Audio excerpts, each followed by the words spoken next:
What's going on, everyone? Talen here, and welcome to another Marvel Future Fight video. Alright, so in this one here we're going to be going over Emma Frost, so I'm going to be kind of showcasing her as a character and also going over her uniform because she is on sale right now, so I thought it'd be a good time to kind of show off what she can do so you guys can decide if you wanted to pick her up for yourself or not.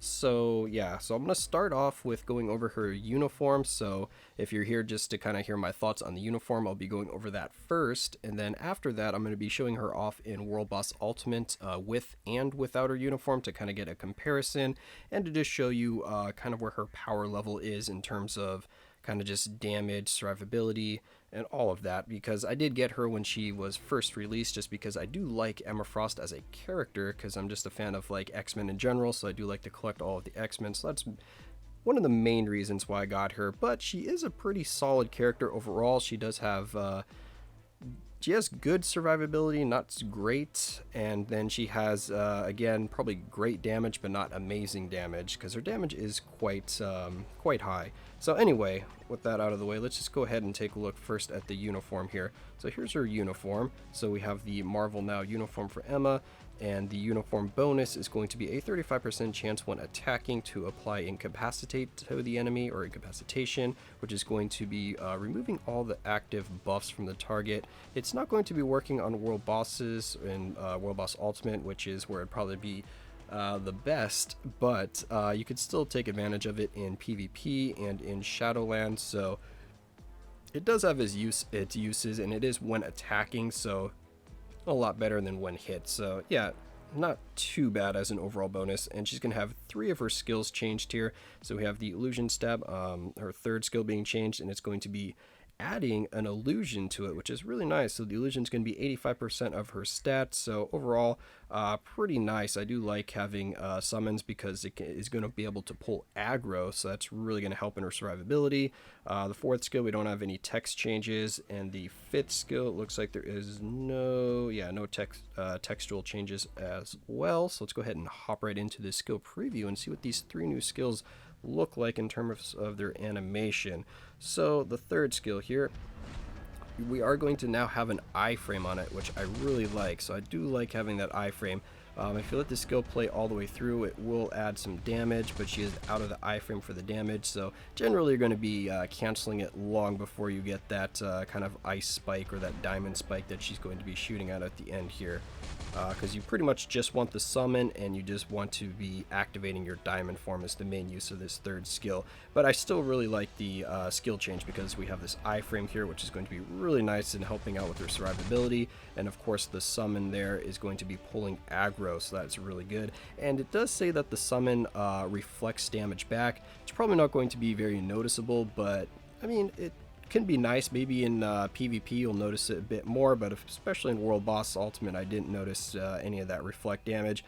Shadowland, I'm not sure if you'd notice much of it either, but either way it is there, so you do have a little bit of extra damage. Now the 4th skill, which is really nice, we do have that teleport right there, so I do actually like having that teleport to the side because that's really good for avoiding attacks in World Boss Ultimate. You do have the damage immunity that's going to be activated while using the 4th skill, so you are still protected while using it, but having that dodge right there, if the world boss is going to be using like one of the purple skills and it's just like a Black Dwarf or something where it's charge or where he hits the ground, you can boom teleport out of the way. Same thing for Thanos when he starts doing some of like his lasers or anything like that, you can just teleport out of the way. So I do like having that little teleport there. In terms of the skill animation, it just looks like there's maybe a wider AoE to this skill, because it does look like it's about the same amount of kind of hits, or she kind of like powers up the same amount of time, like 3 times, or like boom, boom, and boom. I'm pretty sure that's exactly the same. So pretty much just the teleport, and maybe the AoE is a little bit wider. And now for the 5th skill.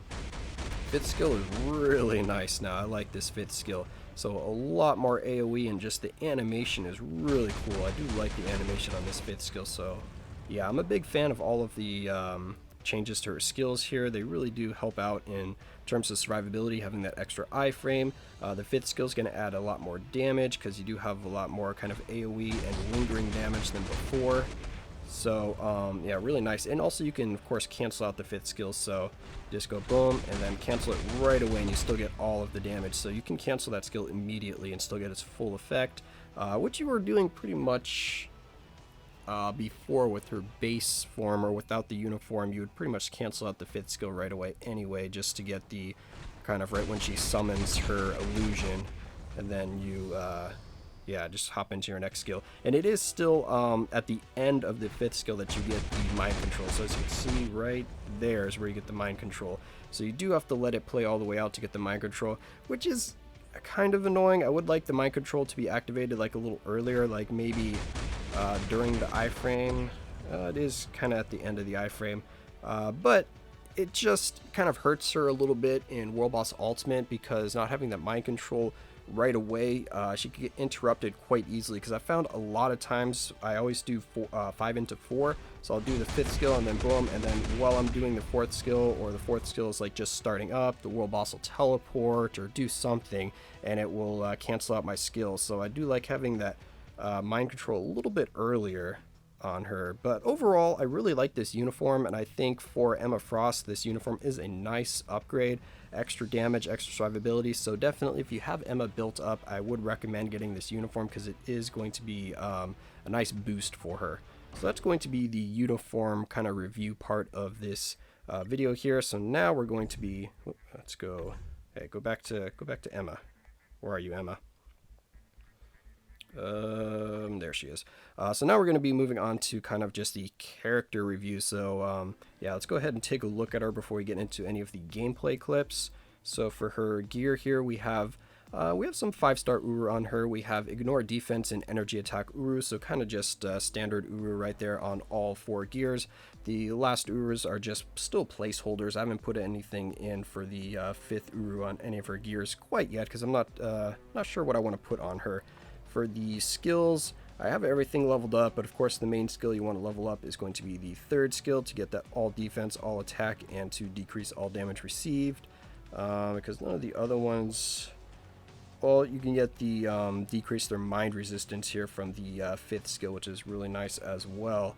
So yeah, those are pretty much the main ones that you want to work on leveling up. For her ISO 8 set, we have Power the Angry Hulk, and I do like having the extra attack speed on her, because like I was mentioning before, having that mind control at the end of her 5th skill, the faster you can animate the 5th skill, the quicker the mind control will become active. So definitely attack speed does actually benefit her quite a bit. So now let's move on to the custom gears. So we do have a mind damage, a damage proc Uru, or Uru Obelisk here, and I do like having a offensive custom gear or obelisk on her, just because she does have really nice damage, so you can take advantage of that, and she does work quite well in World Boss Ultimate, so she is a good candidate for one of your World Boss Ultimate clears if you need another character to get your 5 out of 5 for some of the higher stages, to get some of those better World Boss booty boxes or anything like that.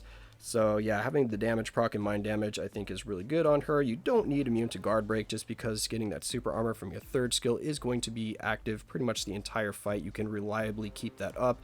I don't have an issue with her getting guard broken, so definitely don't need to worry about that. But if you want to build her mainly just for PvP, then you can go with invincibility here on the obelisk. Invincibility, mind control, mind damage. And actually, maybe for if you're going to use her strictly for PvP and you just really want her for that particular aspect of the game, you might actually put immune to guard break on then, because you can't reliably expect the AI to cast her 3rd skill all the time, so you might not have that super armor up, so she could get guard broken quite easily without that being up. But that's going to be only for PvP. So now let's go ahead and, well, actually let's show the stats here without the uniform equipped. So we have 120 for her attack speed, we have max ignore defense, max skill cooldown, we're at 42% crit rate, and 146 for her crit damage, so quite low on those. Those could use a little bit of work. I'll probably put on some crit damage Uru, I think, as my last Uru for the gears, but that's what we're looking at so far. We have 16.8 for her attack right there, for energy attacks at 16.8k. Let's go ahead and equip the uniform. So now we're moving up to 18.6, so that's pretty nice. 2k increase there. Go ahead and look at our stats. We have that slight increase to attack speed just because I have leveled up her uniform just once from the extra bios I had from way back when I first got her. So we're at 122% for her attack speed. And again, her change rate here for the illusion is 85% of her stats, so not too shabby, and there was no other changes to these skills there. So now that we've kind of gone over Emma and you can see my build for her, I'll go ahead and show her in action in some World Boss Ultimate fights, so hopefully that'll give you guys a good picture of where she's at in terms of power level, how good she is at dealing burst damage, her survivability, and if she is worth the crystal price tag that comes with her, especially since she's discounted now. You can take that into account. When she first came out, she was I don't know, she did well for me when she first came out. She was clearing some World Boss Ultimate stages for me when I needed a fifth clear, or fifth easy clear, where I didn't have to worry too much about focusing on the kind of fight itself. So yeah, let's just go ahead and jump into the gameplay clips. Alright, so first up is going to be Emma without her uniform, and we're going against Corvus here on stage 30, and we're just using tier 1 dodge ignore strikers just so she can actually deal her damage. Of course, the strikers at tier 1 are not going to be dealing any damage themselves. So that's the basic skill rotation that I'm using for Emma here. I use the third skill to get that diamond form and super armor up, and then I do the fifth skill, let her teleport towards Corvus. As soon as she does the teleport to get close to him, I use the fourth skill, which is where I want my damage proc to get all the damage on the fourth skill, and then I just use the first skill for the iframe and get that little extra damage, and then I kite around and just repeat the process. And I forgot to mention earlier on in the video, but my raid level, just so you guys know, at the time of recording these clips here, is 178. So that's going to be my raid level for kind of reference if you wanted to know how much kind of bonuses I am getting from the raid level itself. So that is going to be all attack is 6,800, all defense 6,000, and I should be showing a picture here anyway. But as you can see there, we only had 21 seconds left, so it took pretty much the entire time to clear Corvus at stage 30 for Emma without a uniform. So was cutting it close there, and now we're taking on Cole here. So same thing, I do the exact same skill rotation all the time. And yeah, we're just going to let her put in some work here, get that damage proc on the fourth skill. So again, it's a little bit slow, and we're using the exact same team every time. We have Ancient 1 for the leadership, 45% blast, energy attack to blast types, and then we also have his passive giving us a boost to her mind damage, and also we get some native ignore dodge from his passive as well, and then we have Coulson for his tier 2 passive to help increase her damage. So it's pretty close to the optimal team to get her the most damage just from the team itself. And like I said, she's fairly well built, so this is kind of close to what you would see from a I don't know, I'd say like an 80% maxed out Emma Frost. And this, of course, with no strikers though, so you can keep that in mind. That is one extra source of damage that she still can get. So again, this was very close. We're down to only 14 seconds there to finish off Cole, and that was only stage 20. So stage 30 for Corvus was pretty much the entire time. Stage 20 for Cole was pretty much the entire time limit. It shows how much tankier Cole Obsidian is than the other World Boss Ultimates. And now we're going against Ebony here, which she can cut through Ebony quite easily just because Ebony does have that that susceptibility to elemental damage, which of course mind damage does count as that. So of course she's going to be doing a lot of damage here. And I'll let you know right now, I did forget to actually record Emma with her uniform against Ebony here, but as you can see, even without the uniform, it's pretty easy for her. Down to the last 5 bars, and we still have 2 minutes left, and now we're down to the last attack here, and we have over a minute left. So with her uniform, no doubt she's going to be cutting through this a lot quicker. And now we're moving on to Thanos here. So Thanos, we're doing just stage 9 of Thanos. I really do not like fighting Thanos. He's probably my least favorite to fight just because he interrupts you so often that it just seems like you're missing out on so much damage. Doesn't really seem like it's much, I don't know, just seems like a annoying way to kind of make the stage more difficult by just interrupting your attacks so that you can't actually hit him. So we're getting close to the end here, and then as you can see, we would be able to finish it with about 20 seconds left, but the stupid tornado, wait for it, and boom, stupid tornado snares me, and then I get wrecked by his meteor drop. So now let's go ahead and just move on to Emma with her uniform. Again, exact same team, exact same strikers. Now for Emma with her uniform, it's pretty much the exact same skill rotation that I'm going to be using. I'm going to use the third skill, but I wait until you see kind of that contact lens looking thing there from her summon, because that does mean that her summon is active, because you can cancel the third skill before the summon actually takes effect. So you definitely want to get that summon out to kind of pull aggro away from you. And then I jump into the fifth skill, and then I cancel right away into the fourth skill, which again is where I want my damage proc. But as you can see here, her damage is a lot better with the uniform on. So, I mean, you get the native boost just from the uniform itself, but I think the skills really help as well, because you have all of that kind of extra lingering AoE damage while you're casting the fourth skill with the damage proc from the fifth skill. So that's really going to help boost your damage. So as you can see here, we have about a minute and 40 seconds left. Yeah, a minute and 45 seconds left, when originally we're clearing it with only 20 seconds left. So that's over a minute increase with their uniform, so I'm quite happy about that. And the survivability, I noticed, was a lot better with the uniform. I wasn't kind of in danger as much as without the uniform. That extra iframe on the third skill just really helped, because it was kind of a safety net, because I could just activate that whenever, and the iframe lasts for a kind of couple seconds there, so I can just let it kind of stall out, like if my fifth and fourth skill weren't off of cooldown, but I needed to kind of get out of that, you know, get away from the boss or something like that, or he's about to do an attack that I can't really dodge, then I can just pop the third skill, sit in it for a couple seconds, and then the fifth and the fourth skill will come off cooldown, and I'll be good to go. But again, the damage is a lot better with the uniform here. So we're down to the last 2 bars. It's still, again, a minute and 40 seconds left.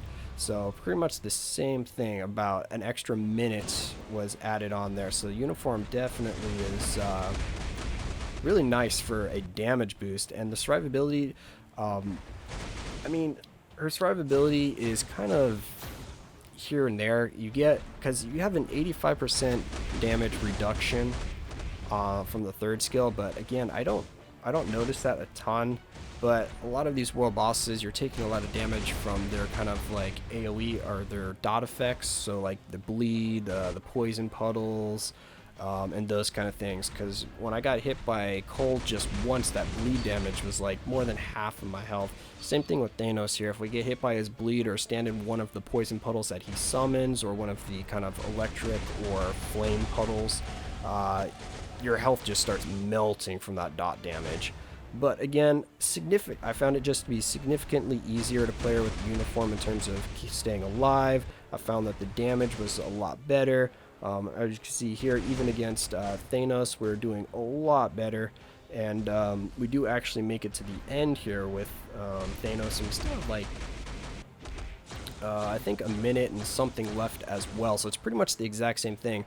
With the uniform on, she's clearing the stages about a minute faster overall, I would say, and maybe a minute and 10 seconds faster, a minute 20 than without her uniform. And that's not just going to be from the uniform bonus itself, that's just the skill changes actually really helped with getting more damage off with your damage proc. So yeah, I really like the uniform, and I really like Emma overall as a character. Like I said, she can hold her own in these World Boss Ultimate stages.